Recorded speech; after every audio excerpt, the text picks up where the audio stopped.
Cette cité de Carcassonne, elle aurait pu quasiment disparaître. Elle faisait peur à Prosper Mérimée, notre inspecteur des monuments historiques, et il ne pouvait pas imaginer qu'elle serait restaurée dans des proportions telles. Le coureur de la formation BNB Hotel KTM, malgré le vent de face. Dries de Benins qui nous parle de la cohésion de la formation de Koenig Quick-Step. Non, ils ne peuvent pas lutter les autres pour l'instant. Moins violent, soutenu et régulier. Et du coup, pour tous ces coureurs qui sont en difficulté en début d'étape, ce sera un peu mieux. Allez, Sergio Henao, crevaison, la roue arrière à plat. Oui, crevaison pour Sergio Henao qui s'arrête sur la droite de la route et qui pour l'instant roule sur la jante. C'est toujours un petit exploit de rouler comme ça sur la jante, surtout qu'il attend sa voiture. Et puis il y a un autre coureur. Et non pas Sergio Higuita à l'avant de ce peloton. Pour la formation F Education avec Connor Swift. C'était trop grand pour être Higuita. Oui, il est tout petit Higuita.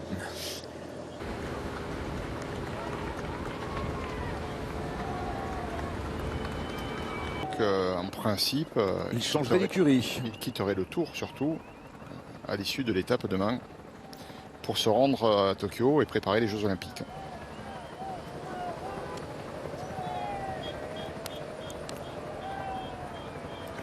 On s'approche de la deuxième difficulté de la journée, c'est le col de Montségur. Et Higuita qui revient vite. Avec Patrick Conrad. Mener tambour battant, c'est qu'on est costaud.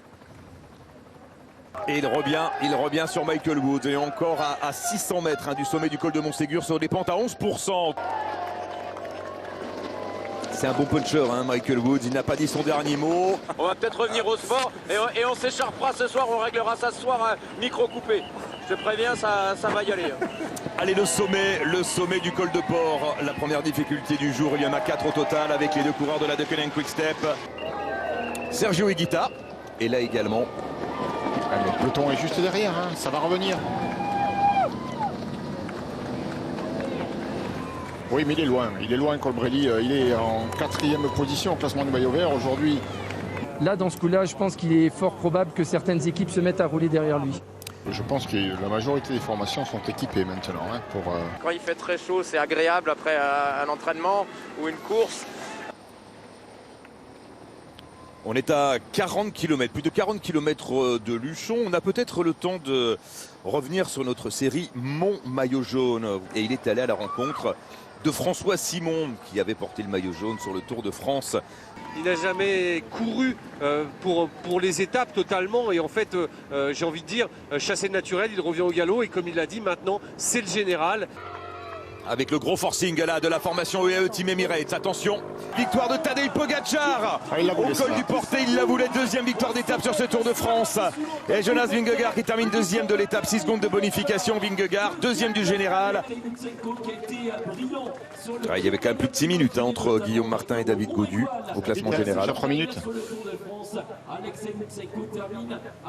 Top pour Guillaume Martin, donc à 3 minutes 40 du grand vainqueur du jour. Le maillot jaune, Tadej Pogacar, vainqueur de cette 17e étape du Tour de France, ici au col du Portet, Laurent. Allez, les hommes de tête, voilà, sont sur la ligne, ou tout proche de la ligne du sprint intermédiaire de Pouzac.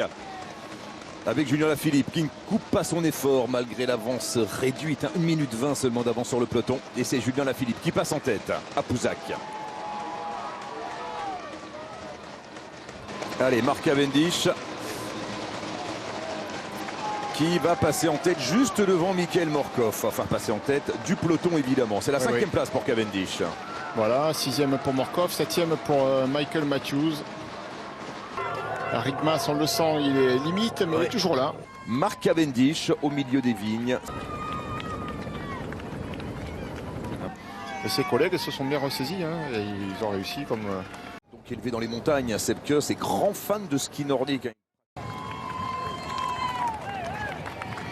Kilomètre 20.